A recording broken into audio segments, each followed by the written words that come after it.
welcome back to my kitchen. Today we're going to be making dilly beans and we're going to can them so that they're shelf stable. This is a really easy recipe. If you don't have a garden and you don't go grow your own green beans, you can go to a farmer's market and purchase green beans in bulk for this recipe, or you can also go to any big box store like Walmart, and then you can can it even though it's not homegrown.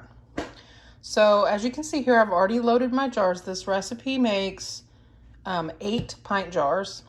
I have just about 4 pounds of green beans. Super simple. In each jar, I put a clove of garlic, some red pepper flake, and half a teaspoon of dill seed in the bottom of the jar. And then I just loaded my green beans in long ways. I'm going to go ahead and get the brine started real quick, and then I'll show you with this last jar how I load my green beans in.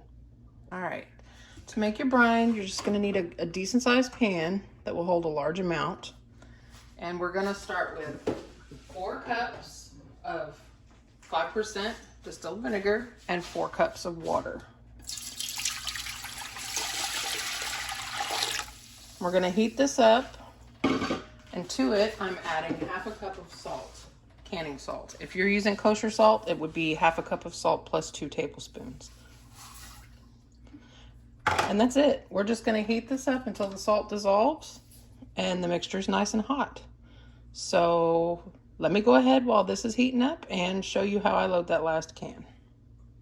This recipe is going to go really quickly. This video is because I went ahead and loaded most of my jars. This is the most time consuming part of this recipe, is trimming the stem ends off of your beans, making sure they'll fit into your jars with 1/2 inch of headspace, and packing them in there nice and tight. That's the time-consuming portion of this. The brine is simple. All you have to do is heat that up. This is a water bath canning recipe. For people under 1,000 feet elevation, the processing time on this is only 5 minutes. So because of that, you really need to make sure that you sterilize your jars and your lids before you get started, because it's not going to be in the hot water long enough to sterilize your jars.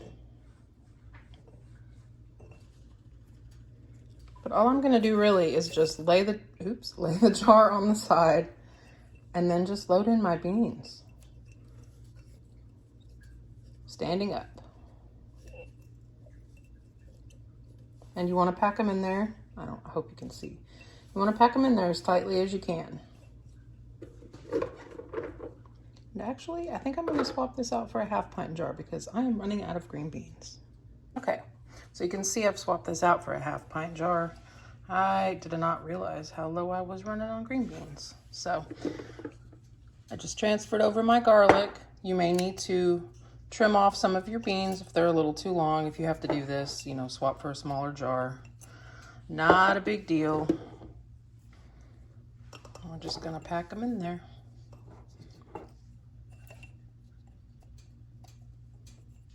Now you could put if you wanted red pepper flake, you could put it in your brine. That's totally fine.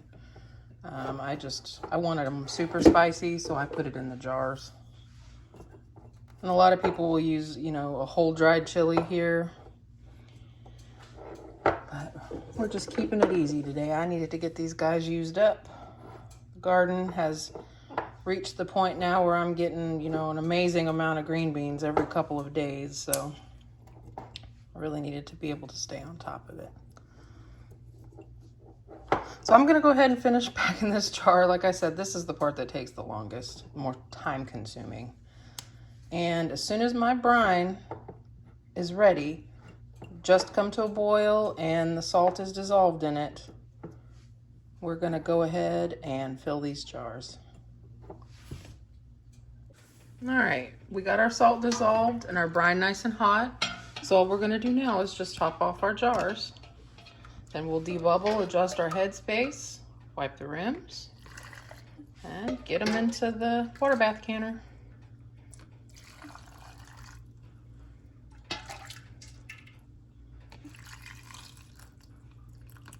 And these jars get 1/2 inch of headspace. After we debubble, we'll make sure everybody has what they need.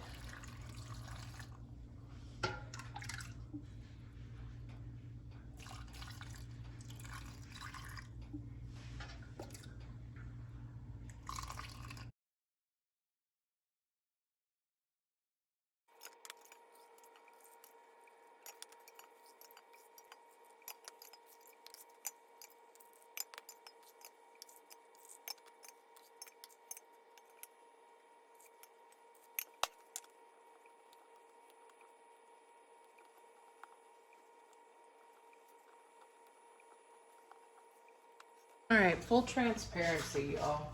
I did not have enough brine. Not even nearly enough. I didn't even have any for my half pint. Sorry. So I went ahead and made another half batch of brine. 2 cups of water, 2 cups of white distilled vinegar, 5%, and 1/4 a cup of salt. I adjusted the headspace on all of these. I still need to put brine in the half pint and then debubble this one and then adjust for headspace. Make sure everybody's at 1/2 inch.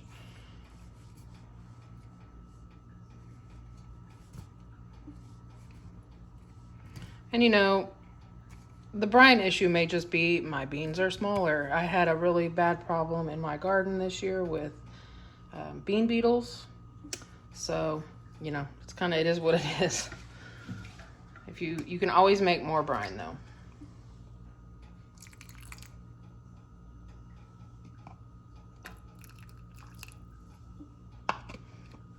And as I've said before, if you have extra brine, just put it in a jar. Keep it in the fridge until you're ready to make something else.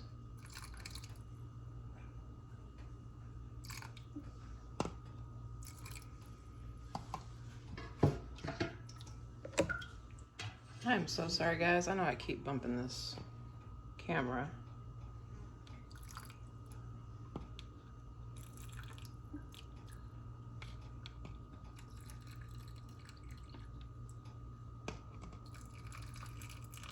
All right. Check. Poke everybody down.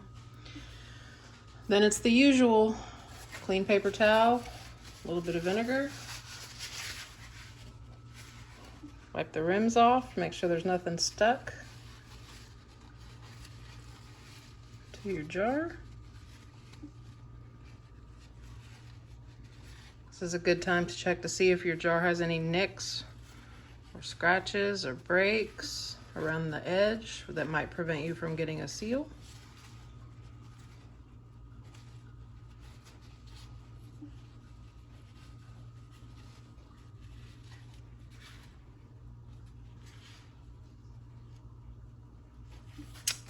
And our lids.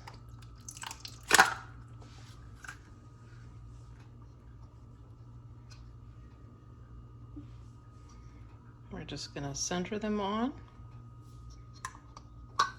They've been washed and soaking in warm water.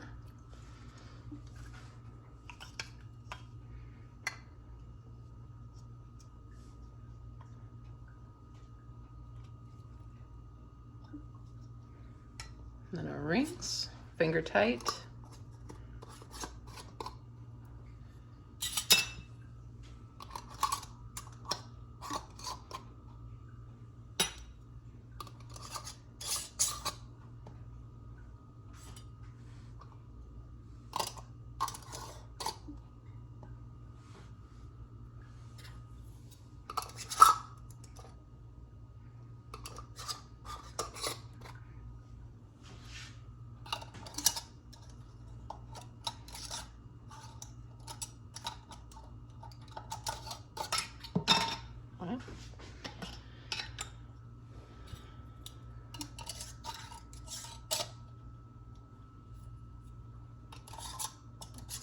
And I'm going to go ahead and get them in my water bath canner. Turn the heat on. Bring it up to a rolling boil, and once it's at a rolling boil, I'm going to start my timer for 5 minutes. After 5 minutes, I'm going to turn the heat off, take the lid to my pan off, and let it sit 5 or 10 minutes. So just bring the temperature of the water down a little bit. Once we get to that point, I'll meet you back so you can see what they look like when they come out of the canner.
There you go, guys. That's it. It's as simple as that. Now I have 7 pints of dilly beans and a little half pint. They're spicy and garlicky and they're shelf stable, so I can have them anytime. And, you know, used up all of my beans from my garden. If you're still here, I want to thank you for watching. If you can your own dilly beans, leave me a comment and let me know what you thought about them. I'm going to let these sit here for 24 hours. And then I'm going to take the rings off, check the seals, label them, wash the jars. I'm going to put them away in my pantry. So thank you for watching, guys. And as always, I will see you next week.